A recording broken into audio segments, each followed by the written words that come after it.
being positive, being hopeful or optimistic. Those are good things. And they're not the same thing as what we're going to talk about today, toxic positivity. Hi, I'm Sarah Engler, an LDS therapist, coach, and author with more than 25 years of experience supporting women in improving their emotional and mental health. Please keep in mind that the information shared here is for educational and personal development purposes only. If you're dealing with significant mental health issues, please reach out to a local mental health therapist. Okay, so toxic positivity, what is it? It's defined as the belief that no matter how dire or difficult a situation is, people should maintain a positive mindset. So that's the definition of toxic positivity. No matter how hard, how difficult, how painful, how messy, you should maintain a positive mindset. So, signs that you may be engaging in toxic positivity is that you're experiencing guilt for being sad or angry. So, the last time you experienced sadness or anger, did you also experience guilt? That may be an indication that you're buying into the idea of toxic positivity. You dismiss your own or others' feelings, so shouldn't be that big of a deal. You hide your painful emotions, or you encourage others to hide their painful emotions. You ignore your problems, and you recite positive quotes in hard situations. Again, in and of itself, not necessarily a bad thing, but if you're also denying the fact that you're having a difficult time or someone else is having a difficult time, then potentially, yes, it's toxic positivity. Okay, so here's what toxic positivity could sound like.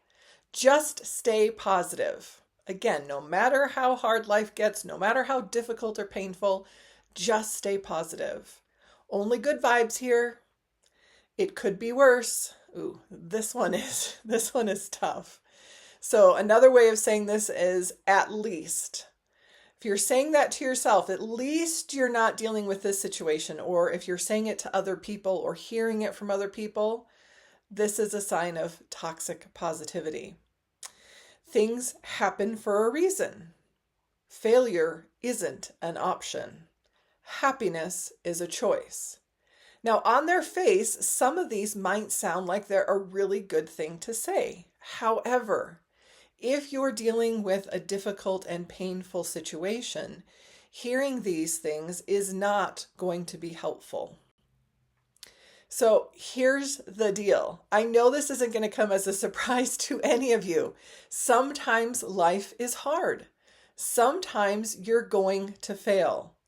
Sometimes you're going to experience painful and or messy emotions. It's all part of the human experience. None of us get out of this. And responding to ourselves or to others when we're experiencing these things with toxic positivity is harmful. It is not helpful. Okay, so here's the damage that can happen when you respond with toxic positivity.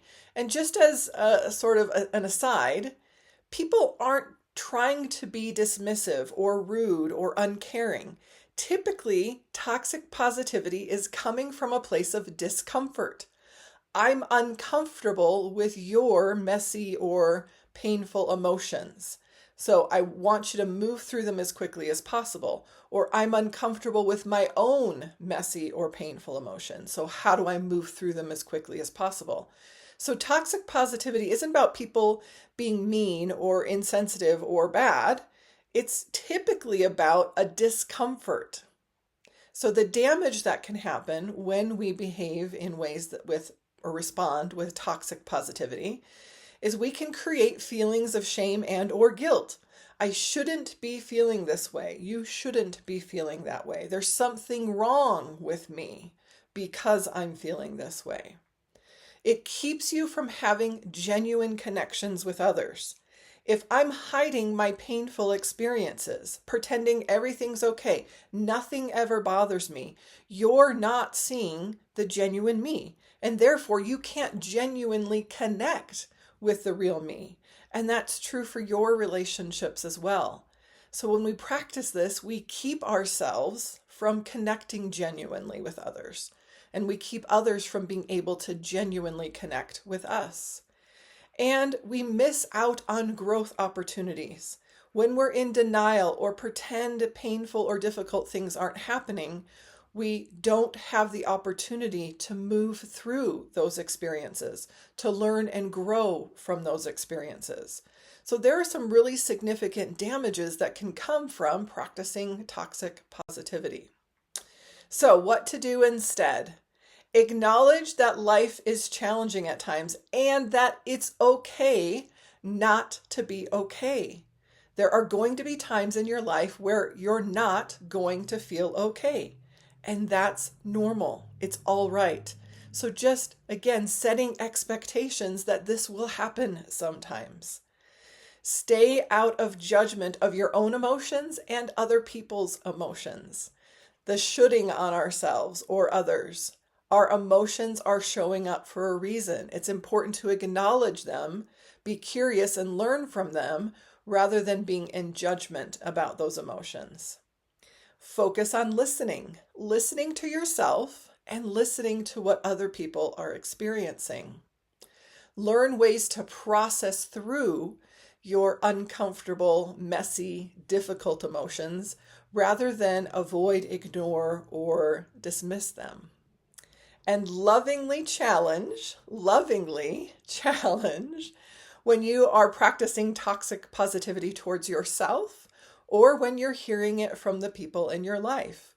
Give them an opportunity to learn. Give them an opportunity to figure out how to deal with their discomfort. So lovingly challenge. Okay, here's what it could sound like not to practice toxic positivity when you're experiencing painful experiences or someone else is experiencing. So responding with something as simple as, I'm listening. I'm here no matter what. That must be really hard. You're acknowledging the difficulty. Sometimes bad things happen. That is the reality. How can I help? Failure is sometimes a part of life, and your feelings are valid. So, sounds very differently than responses when we're in a place of toxic positivity. So, this week, I invite you to notice within yourself, notice in your relationships where you're experiencing toxic positivity.